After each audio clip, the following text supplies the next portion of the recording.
Yu-Gi-Oh! Vrains. If you want to take it in booty hole, expect pain. I apologize. Look, this is a defense mode switching to attack mode. Let's get to it. This has been a long one coming. This is Yu-Gi-Oh! Vrains review. Pretty much review of the whole series so far, all the way up to 97. Sorry I've been so late in catching up with these animes, but I was so behind, man. And watching these episodes back to back to back. To be a normal working man and have to watch all these shows is actually fucking kind of hard. Anyway, what else? I think I'm like 6 episodes behind Boruto, so I'll make like a roundup episode of those 6 episodes because most of it's filler. And then I have to start watching Dragon Ball Super again because that's what. I only watched 65 episodes, now like 90. The dub is now up to like 90 something. So I have to start catching up on that. Alright, enough about that. Let's go back to Vrains. Now, what is the story of Vrains? Vrains is the story of the main character.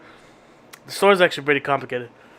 All the way back, the Knights of Hanai or whatever the fuck. This guy created a whole bunch of Ignis, which is basically AI and artificial intelligence. Made all these Ignis, then he eventually realized, wait a minute, the AI is probably going to want to take over us, and they don't like being in control of us. They have free will. AI is basically, intelligence, a computer with a free will, whatever the fuck.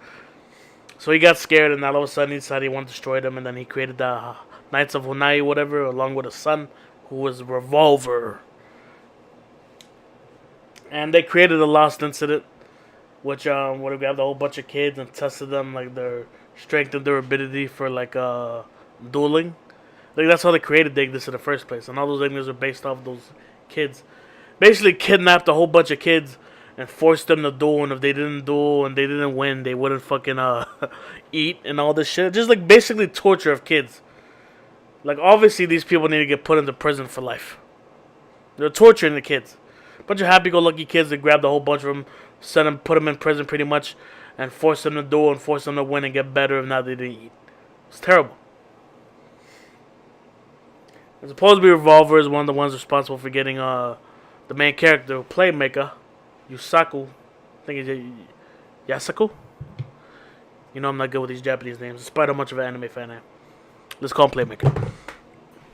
Anyway, so then Playmaker, having retained all that anxiety and anger from those memories as a kid, his mission is to destroy the Knights of Honai, who started the whole incident or whatever. I think it's Honai, right? Honai? Look, just take my broken Japanese as is. And then Playmaker went ahead and just went into the Vrains, which if you don't know what Vrains is, basically their virtual world for playing card games. That's it. Think of Digimon, except when they go to the digital world, it's Yu-Gi-Oh! Card games. There you go. Bam. So they go on the Vrains, and then he takes them down and blah blah blah. His whole mission is to take him down. The whole first arc, the whole first season is about revenge. Revenge. He wants revenge for what they did to him and everyone else that was involved in the incident. And on top of the list is Revolver. He's the main leader of Knights of Honai, listening to his father. So they're both main rivals, and they want to kill him. They want to kill each other. They actually just want to play card games with each other, but it's fine. And then basically he wants to destroy the Knights of Honai. Along the way, he runs into this girl called Blue Angel, who's just this normal average girl, who's the daughter of one of the her brother is the main operator of Vrains or whatever, one of the bosses. And she's just a little sister, and she's just a normal girl to school. Jesus Christ, she's a normal girl who goes to school. But then when she goes in the Vrains, she is a Blue Angel, because when just like you go in a virtual reality world, you can change your identity completely. So nobody knows that Playmaker is actually this normal kid that goes to school. Nobody knows Blue Angel is this normal girl that goes to school. Whatever. And everyone wants to be Playmaker because he starts making a name for himself of being the number one duelist, destroying the Knights of Honai, and I guess Blue Angel and all these other fucks want to face him for whatever reason. They get whipped. Even Go Onuzaga, who was my favorite character in the series before they just decided to make him a bad guy. Go Onuzaga, I think that's his name. He uses a wrestling deck. And for those of you who don't know, wrestling was my first love until it started boring me half to death, and now I just watch anime and play games. I always played games and watched that. And, well, yeah, I basically did that shit anyway. I just stopped watching wrestling, but he used the wrestling deck and I liked it. He also challenged Playmaker got whooped, and he was one of the main guys. Him and Blue Angel and Playmaker, all three of them trying to take down the Knights of Onai. As the Knights of Onai with the Revolver, their mission was to destroy Vrains. By destroying Vrains, they destroy the Ignis. They don't know where the Ignis is. They don't know how to find them, how to destroy him. So what they're gonna do? They're gonna go ahead and use the Honai Tower or whatever it's called. I hope I'm saying Honai right. Imagine I go a whole video pronouncing something wrong. I suck. They want to use the tower to destroy Vrains, to destroy the Ignis and all that stuff. And I guess wherever humans are also stuck in Vrains at the same time and probably lose their consciousness or whatever in the process. So be it. It's all for the betterment of mankind, according to them, because they want to destroy the Ignis, who are evil, apparently. Who wants to take over humans. Even though the Ignis show no signs of actually want to take over humans, they predict that's going to do it, and they just want to stop it before it actually happens. That's the thing.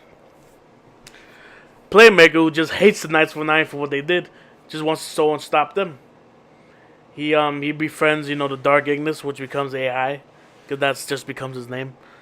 For whatever reason, it's hilarious. He just, he's like, oh, you call me AI? My name is AI, whatever. Dark Ignis is trying to escape from the Knights of Nine. The Knights of Nine are trying to capture him.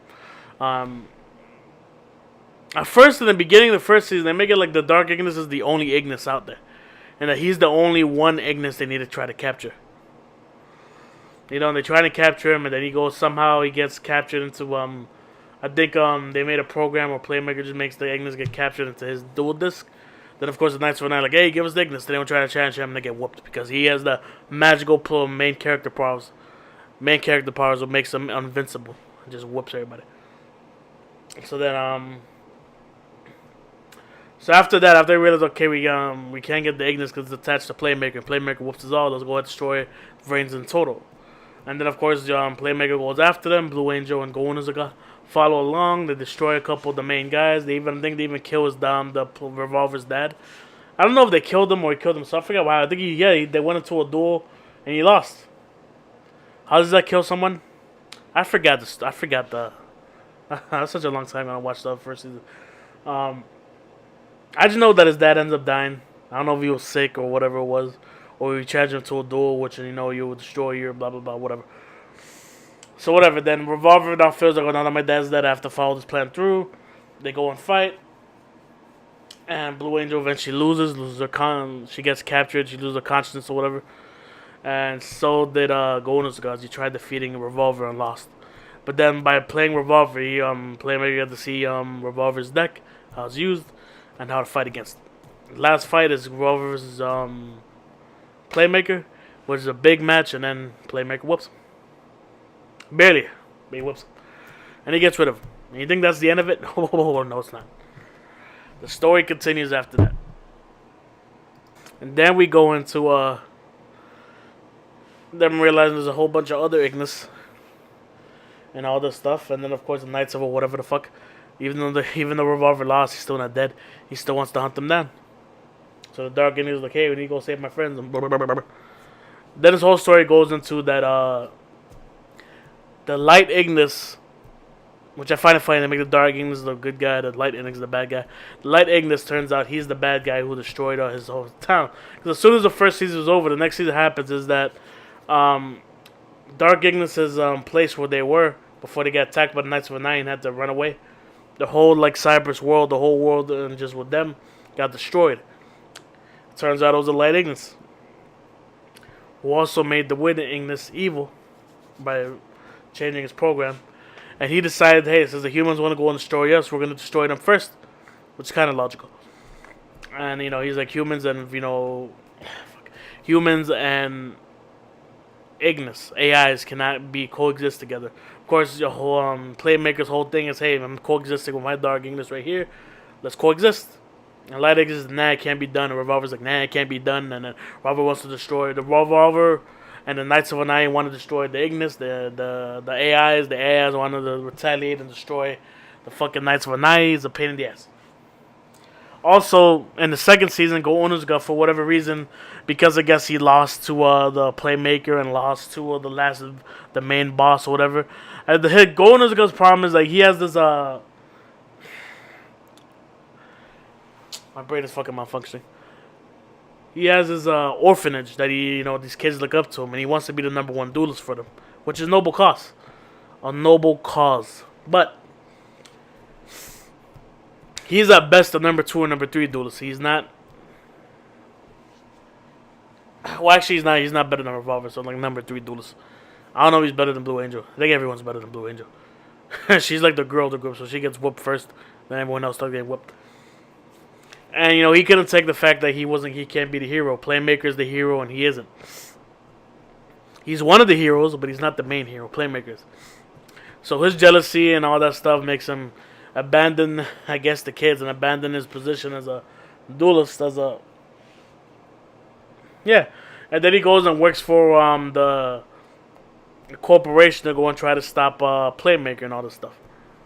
What organization? I don't think it was the Knights of the Night. I think it's another organization. I think this is the organization the Blue Angel's brother works for. So he becomes a hunter along with this guy called Blood Shepherd and all this stuff. And then we see the debut of Flame Burner. No, Soul Burner. There you go. I said Flame Burner. Soul Burner. And he goes and he comes out of nowhere and he has a Flame Ignis himself. And Gohan is going to chance Playmaker, so he ends up chanting Soul Burner. Soul Burner whips him. So Gohan is going to lose again. So Gohan is losing his mind because he's just like, man, I just suck. I can't beat nobody. Can't beat Playmaker. Can't beat the guy who... Pretty much Soul Burner took Gohan Unuzuka's place as like the second tier behind Playmaker. I guess I don't know why they just decided, you know what, Gohan Unuzuka, fuck him. Let's go and have someone who looks like, almost kind of like Playmaker, but he just uses a flame deck and he has a flame Ignis and he has red hair. So that was their decision, and they decided to get rid of Gohan Unuzuka, make him a villain, and it sucks. And then they find the Earth Ignis and a Water Ignis. The Water Ignis ends up going to Blue Angel, who changes her appearance from Blue Angel to another fucking... I forgot. It's complicated. And then the Earth Ignis, who's in love with a Blue Angel, clearly. He tries to find her. He gets her escape. Then Gohan Unuzuka attacks him. And then Gohan Unuzuka actually beats him. Gohan Unuzuka beats him, and then he gets captured. And then the Earth Ignis ends up getting killed. They fucking laser him to death with some laser, and he just vanishes. Then later on, they plant the Earth Ignis inside Gohan Unuzuka, which is dangerous. And he becomes part AI, part human. And he goes ahead and who did he defeat again? He defeated someone big. That made Gohan Unuzuka actually look like, threatening. Because he already put in some AI chip in his brain when he fought the Earth Ignis and beat him. Then he went again and fought Playmaker, and he almost whooped him. Almost beat him. But then Playmaker was only barely able to beat Gohan Unuzuka. This is the strongest Gohan Unuzuka looked in the entire series. And they had a long duel, and literally the main character, he had this thing called anti-skill, where that when the main character uses Storm Maxus thing that makes him gets a brand new fucking Link summon card out of his ass, he goes ahead and just fucking uses anti-skill, which is his skill, and destroys it. And he almost beats him, but then somehow a storm just happens to come breezing through at the end when he's about to get whipped, and he goes through it, uses Storm Access, gets a new card, just barely beats him. And that's the last we've seen of Gohan Unuzuka so far. Now we're having a fight with the Light Ignis, and then the other story is that the Light Ignis has created a new AI that's even like more advanced than the AIs themselves, and that he ends up becoming part of Link Vrains. They linked him up, and he becomes a Link Vrains himself, which is kind of weird. And so now these two main bad guys that they have the main characters of the fight. Soul Burner just lost to the new AI guy. Alright, so also that new AI guy had a little brother apparently that he created just to give him company, and he ends up getting whooped by Blue Angel because she challenged Blue Angel. Also, though, another thing to mention in this thing is Link summoning. That's the new method. Every Yu-Gi-Oh! They have a brand new summoning condition. Well, in this series, it's Link summoning. How does Link summoning work? I'll tell you. Actually, I'm not sure how much it works anyway. I'm not sure how good it works myself. I just know that you have a monster. The Link summoning is an extra deck, obviously. The Link monsters, they have no defense, which is weird. So there's no putting a Link monster in defense mode. He has no defense. All he has is an attack mode and attack points. Whatever it says on a Link monster card, it says, 2 effect monsters, 2 the summoning conditions, whatever the summoning conditions are. It could be 2 effect monsters, it could be 2 fire monsters, it could be specific now monsters with a certain name in its name or whatever. You know, two ass flamethrowers. I don't know the fuck I'm saying. 2 anything. It could be 2 anything, it could be 3 anything, whatever the summoning condition could say. You sacrifice whatever the monster says to sacrifice, and you summon that monster. If it says 2 effect monsters, you just sacrifice 2 effect monsters on your field. Has to be on the field. And then they go into the link markers and link summon that link monster. From what I've seen, they can only go from link 1 to link 4. There is nothing beyond that, at least for now. Link 1, link 2, link 3, link 4. That's the only kind of link monster you get. Link 1 being the weakest, of course, and link 4 being the strongest, where most link 4 monsters have 30,000 attack points or more. 3,000 attack points or more. It's for the link 4s. Link 3s usually have 25,000 or 23,000, one around there. Link 2s usually have like 1,800 to 2,000 around there. And link 1s usually have like, 10,000, 1,100. 1,000, I keep saying 10,000. 1,000, 1,100. Just, that's like around the mark. Whenever someone summons a link 4, they make a big deal. They're like, oh, a link 4. Even when you summon a link 3, they're like, whoa. That's basically it. Not hard. Link summoning is actually pretty simple, pretty easy. I like it better than Pendulum summoning. Pendulum summoning sucks, because, that was good about it. Just cheated your way to make it summon a whole bunch of monsters at the same time. All you need to do is have a card to destroy all monsters on the field. It's not hard. Pendulum summoning, I never liked. Link summoning, actually, it's simple. It reminds me of Synchro summoning. And it's not as cheating as XZ summoning. They do have XZ and Synchro and Ritual and Polymerization summonings in this game. The only difference in this game, in this show, is that there's certain fusion cards that use certain monsters with whatever in his name to summon. My favorite character in the show was Go Unazuka. But now it became Soul Burner, even though he just got whooped for the first time. If Go Unazuka could actually make a comeback and be a good guy again, or if he doesn't die because the AI is in the system, he's still probably my favorite character. I just want him to fucking get over his bullshit and become a good guy again. That way I could cheer for him. As a bad guy, he was just a prick. He wanted to capture Playmaker because he hates him. He's like, okay, you're jealous, I get it. Playmaker's cool too. He's a good main character. I like him. He's kind of like Yugi and Yami Yugi and Yusei from 5Ds. Not goofy. Not goofy like GX and Zexo and Arc 5. He's just a serious main character. He hardly ever loses. He knows what he has to do and all that stuff. He recently had to fight his main best friend who always helps him out, and hacking when he's in the Vrains. And he had to fight him because his brother, that's the one thing I forgot to mention. His best friend's brother's consciousness got took by the Light Ignis. They create I don't even know why he took it. He just did it on purpose. So that's one of the main reasons why the main character wants to go and defeat this Ignis already. Again, so his brother could gain back his consciousness. And he recently just beat his best friend because he had to. Because Light Ignis put his brother, said he's going to take his brother's consciousness and destroy it if he doesn't do. But anyway, regardless, this is one of my favorite Yu-Gi-Oh shows since 5Ds, which 5Ds is my original favorite. This is the bomb. GX, Yu-Gi-Oh, and 5D is I don't know which one I like better. But this one's up there. This one's one of the best ones. I'm looking forward to this shit. I'm looking forward to reviewing it episodically. There's attack mode switching back to defense mode. Now I'm out like a bad date, boy.